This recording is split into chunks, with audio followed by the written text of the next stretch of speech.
पाकिस्तान का नाम लेते हैं कि पाकिस्तान परमाणु परीक्षण कर रहा है। जब ये बात निकल कर आती है तो इससे कई तरह के प्रश्न उठने शुरू होते हैं। पहला प्रश्न तो यही कि भारत के पड़ोस में परमाणु परीक्षण करने की ज़रूरत क्या है? हम तो जानते ही हैं कि पाकिस्तान के पास परमाणु बम है, नेचुरल सा सवाल है। भारत के पास भी परमाणु बम है तो परीक्षण की ज़रूरत क्या? आपको याद है कि भारत में जब वो हुआ था अ, अभी पहलगाम जब हमला हुआ था, तब भारत ने पाकिस्तान के ऊपर ऑपरेशन सिंदूर अप्लाई किया था कि लो जी साहब हम आपको यहां से आगे मजा चखाते हैं कि तुमने हमारे यहां पर आतंकी हमला कैसा किया। लेकिन कुछ रिपोर्ट्स का यह भी कहना है कि भारत ने ऑपरेशन सिंदूर की एक टाइमिंग जो तय की थी, वो असल मायने में पाकिस्तान को परमाणु परीक्षण से रोकने के लिए की गई थी। यह भी बड़ी इंटरेस्टिंग कहानी है। देखो क्या हुआ, आप सभी को यह तो मालूम है कि भारत में अप्रैल के अंदर पहलगाम में आतंकी हमला होता है। 22 अप्रैल के दिन भारत उसका बदला लेने के लिए मई का महीना चुनता है। मई का महीना चुनता है और हमारे द्वारा पाकिस्तान के अंदर जहां जहां आतंकी ठिकाने हैं वहां हमले किए जाते हैं। लेकिन उसी उन्हीं दिनों एक न्यूज़ निकल कर आती है और वो न्यूज़ क्या थी कि अर्थक्वेक आ रहे हैं। अर्थक्वेक आ रहे हैं, 26 अप्रैल के दिन अर्थक्वेक की बात निकल कर आई। अखबार में खबर कुछ इस तरह से छिपी कि कहीं पाकिस्तान ने न्यूक्लियर परीक्षण तो नहीं कर लिया है। ये सारी की सारी जो तस्वीरें हैं, न्यूक्लियर परीक्षण से जुड़ी हुई, अर्थक्वेक से जुड़ी हुई, इनकी कहानी समझिए। देखो दुनिया में जब न्यूक्लियर परीक्षण होता था पहले, तो ये माना जाता था कि अगर बम फोड़ने के बाद मशरूम रॉक बन गई। मशरूम रॉक का मतलब क्या होता है? कि मतलब मशरूम की तरह क्लाउड बन गया। मतलब यहां पर ये ऐसा और इस तरह से इसके ऊपर चीज बन करके आ गई तो समझो कि न्यूक्लियर बम है। सामान्यतः क्या होता है और जो टीएनटी आधारित जो बम होते हैं वो सब जमीन के आसपास ज्यादा फैलते हैं, मतलब आसपास के क्षेत्रों में ब्लास्ट ब्लास्ट ज्यादा होता है, बड़ा ब्लास्ट होता है।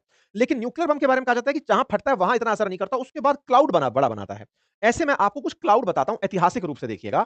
ये सारे के सारे अगर आप स्ट्रक्चर देखें तो ये जमीन है और इसके चारों तरफ इस तरह का क्लाउड है। देखिए ये क्लाउड देखिए, ये इतनी ऊंचाई पर, कितनी ऊंचाई पर, तो एक रिकॉर्ड हुआ करता था अमेरिका के नाम 1954 में कि इसका जो क्लाउड बना था ना, वो 34 किलोमीटर की हाइट तक गया था। 34 किलोमीटर का मतलब समझिए कि हवाई जहाज जहां उड़ रहे हैं उससे भी ऊपर क्लाउड चला गया था। और इस तरह के बादल आसमान में जाकर बनना शुरू हुए थे और वो क्लाउड का जो मेजर भाव बना था ना, वो 20 किलोमीटर से तो ऊपर जाकर के ही उसकी छतरी बनी थी। मतलब समझकर देखिए कि पूरी दुनिया में अंधेरा छा जाए, ऐसा परीक्षण था इनका जिस क्षेत्र में इन्होंने किया था। पहले खुले में परीक्षण होते थे। खुले के लिए बहुत खुली जगह अमेरिका के अंदर भी है। इसी चलते कि किसका मशरूम क्लाउड ज्यादा बना, एक होड़ छिड़ी। इसको तोड़ा फिर रशिया वालों ने। सोवियत रूस हुआ करता था उस समय, तो 1954 में ये इतना बड़ा किए। सोवियत रूस ने 1961 में जो क्लाउड बनाया वो बनाया 60 किलोमीटर पर ले जाकर। इनसे जस्ट डबल उठा करके इनका क्लाउड गया। आप इनके क्लाउड को देखें तो ये इनका क्लाउड बन रहा है भीषण। मतलब इतना विशाल, मतलब इनका क्लाउड बना था और इनकी की जो क्लाउड की हाइट थी वो 20 किलोमीटर से लेकर 64 किलोमीटर तक पहुंच गई थी। अर्थात दुनिया को यह बता दिया था इन्होंने कि हमारे बम में तुमसे भी ज्यादा ताकत है। एक होड़ मची हुई थी परमाणु परीक्षण की। तो परमाणु परीक्षण ना हो तो सीटीबीटी ने इन सबको रोक दिया था कि यार कम से कम तुम लोग अब बम नष्ट नहीं कर सकते तो परमाणु परीक्षण तो रोक दो, परमाणु बमों को मत फोड़ो, ठीक है? जमीन के भीतर फोड़ना शुरू किया गया। तो कुछ इस तरह के सिग्नेचर्स बनने शुरू हुए। दुनिया में भूकंप आने लगे। भारत ने भी जब परमाणु परीक्षण किया था ना 1998 में पोखरण के अंदर, तो जमीन के अंदर ड्रिल करके इस तरह से परीक्षण किया गया था ताकि जमीन के अंदर ही कोई मोशन बने, वहीं लावा पिघले जो भी हो, लेकिन जब वेव्स बाहर निकले तो उसे बजरी, रोड़ी, प्याज व्याज भर करके उनको यहीं रोक दिया जाए। कहते हैं उन दिनों प्याज की खपत बहुत हुई थी जब भारत ने पोखरण में परीक्षण किया था, क्योंकि रेडिएशन को रोकने में यहां पर प्याज डाली गई थी। ये पोखरण की एक अलग स्टोरी है। तो भारत का पहला स्माइलिंग बुद्धा रहा हो तब इस तरह से गड्ढा बना था, और जब अटल जी के टाइम पर थे तब भी इस तरह का एक बड़ा गड्ढा पोखरण में बना था। ये अपने आप में काफी ज्यादा खास जगह होती है। जनरली डेजर्ट्स को या बड़े हिल स्टेशन को चुना जाता है परमाणु परीक्षण के लिए। जब परमाणु परीक्षण की बात होती है तो 13 तारीख की इस खबर को फिर से देखिए। 3 बड़े अर्थक्वेक पाकिस्तान में ऑब्जर्व किए गए थे, जिसके चलते आज हमें ट्रंप की बात सही प्रतीत होती है। क्यों? क्योंकि जिस समय पर जैसे ट्रंप बोल रहे हैं कि पाकिस्तान परमाणु परीक्षण कर रहा है, अब हमको वो 13 तारीख की आई हुई न्यूज सही लग रही है। अप्रैल में आई हुई न्यूज सही लग रही है, क्योंकि उन दिनों इस तरह की सिस्मिक रेडिएशंस देखी गई थी। आप 10 मई उठाकर देखें, 12 मई उठाकर देखें और 30 अप्रैल उठाकर देखें तो पाकिस्तान के अंदर हिल एरियाज में कुछ इस तरह के अर्थक्वेक ऑब्जर्व किए गए थे। उस समय पर पाकिस्तान की मीडिया में भी चल रहा था कि यहां पर अर्थक्वेक आए हैं जो रिएक्टर स्केल पर 3.5 से 4 के स्केल के हैं।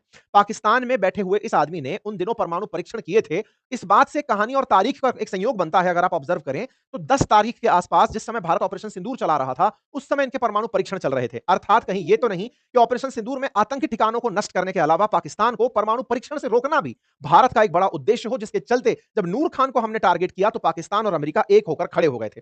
अर्थात इनके द्वारा भी टेस्टिंग चल रही है। चाइना, रूस और पाकिस्तान या नॉर्थ कोरिया, दुनिया के तमाम वो देश अब जो पब्लिक में नहीं बताना चाहते कि हम टेस्टिंग कर रहे हैं, वो जमीन में गहरे गड्ढे खोदते हैं पहाड़ी इलाकों में और वहां जाकर के बम को फोड़ते हैं, ताकि उसके असर को रिएक्टर के स्केल पर दिखा करके कि नहीं सर, केवल भूकंप आया था और इस पर तो हिमालयी क्षेत्रों में आता रहता है, आप कोई प्रतिक्रिया ना दे सकें। ये चर्चाएं हमने उस दौर में भी की थी जब अभिनंदन को पाकिस्तान ने रख लिया था। हमारे अभिनंदन जब पाकिस्तान में गिरे थे तो भारत ने इनकी तरफ मिसाइलें तान दी थी। कुल मिलाकर के ये सारी चर्चाएं ऐसे समय पर हो रही हैं जब भारत पाकिस्तान के बीच तनाव बहुत है और ये लगातार परमाणु परीक्षण के अभ्यास चल रहे हैं। और ट्रंप जैसा व्यक्ति जो कि कहता है कि मैं तो झूठ ही नहीं बोल रहा हूं, मैं तो पाकिस्तान का अपना हूं, तो पाकिस्तान अगर न्यूक्लियर टेस्ट कंडक्ट कर रहा है तो भारत को भी न्यूक्लियर टेस्ट करना चाहिए या नहीं, अब ये आखिरी सवाल बच जाता है। क्योंकि पाकिस्तान का न्यूक्लियर परीक्षण भारत को उकसाता जरूर है कि यार तुम अगर कर रहे हो तो हम भी कुछ करेंगे। तो भारत को करना चाहिए या नहीं, इस पर विशेषज्ञों की राय है कि भारत ने ऑलरेडी 3 बार परमाणु परीक्षण किए हैं, लेकिन जिस तरह से नए वेरिएशंस आते जा रहे हैं, छोटे स्तर पर परमाणु बम, ये नहीं है ना कि एक ही बार में पूरा शहर उड़ा दिया। छोटे-छोटे परमाणु बम हो, तुतली बम जैसे परमाणु बम हो कि लीजिए फेंक दिया, कराची गायब हो गया। पूरा पाकिस्तान नहीं, चलो बॉर्डर बॉर्डर एरिया गायब कर दिया। इस तरह से पाकिस्तान को छोटे-छोटे, छोटे-छोटे जगह पे बम मारा गया। तो वो सब टेस्टिंग तो करनी पड़ेगी ना। तो जो छोटी-मोटी टेस्टिंग है, उनके लिए रक्षा विशेषज्ञ अपनी तरफ से राय देते देखे जा रहे हैं कि यदि ट्रंप की जिद अगर परमाणु परीक्षण की है, जो लगातार कह रहे हैं कि मुझे परमाणु परीक्षण करना है, पाकिस्तान भी कर रहा है, रूस भी कर रहा है, चीन भी कर रहा है, नॉर्थ कोरिया भी कर रहा है, तो भारत को भी समय रहते परमाणु परीक्षण की लाइन में उतर ही जाना चाहिए, ताकि हम ये कह सकें कि साहब वो भी तो कर रहे हैं। इस बीच में पाकिस्तान से पूछा गया कि साहब एक बात बताइए, क्या आप वाकई में परमाणु परीक्षण कर रहे हैं? तो एज़ यूजुअल झूठ बोलने वाला पाकिस्तान बोलता है कि नहीं साहब, हम कोई पाकिस्तान परमाणु परीक्षण नहीं कर रहा है और हमारा तो न्यूक्लियर यूज़ के साथ-साथ टेस्ट को लेकर के भी यही सिद्धांत है कि नो फर्स्ट टेस्ट। अगर भारत परमाणु परीक्षण करता है, तो ही हम परमाणु परीक्षण करेंगे, अदरवाइज़ हम कोई परमाणु परीक्षण नहीं करेंगे। इन्होंने बम चलाने की जगह परीक्षण पे भी डाल दिया कि भारत अगर करता है, तो ही हम करेंगे। तो कुल मिलाकर के पाकिस्तान की तरफ से जवाब तो आया है, लेकिन ट्रंप साहब का क्या करें, जो कि अपनी तरफ से खबरें देकर चले गए। कुल मिलाकर के पाकिस्तान अगर ये सच में कर रहा है, तो भारत को एक्शन लेने की जरूरत है। दुनिया में परमाणु बम के कई और प्रयोग अब जो हो रहे हैं, जो कि अभी पुतिन ने करके दिखा दिए, शी जिनपिंग जो गुप्त रूप से कर रहे हैं, दुनिया में फिर से होड़ तो मच चुकी है, अर्थात सीटीबीटी की कोई प्रासंगिकता नहीं बची है। आप लोग इस विषय पर क्या सोचते हैं? अपनी राय जरूर कमेंट बॉक्स में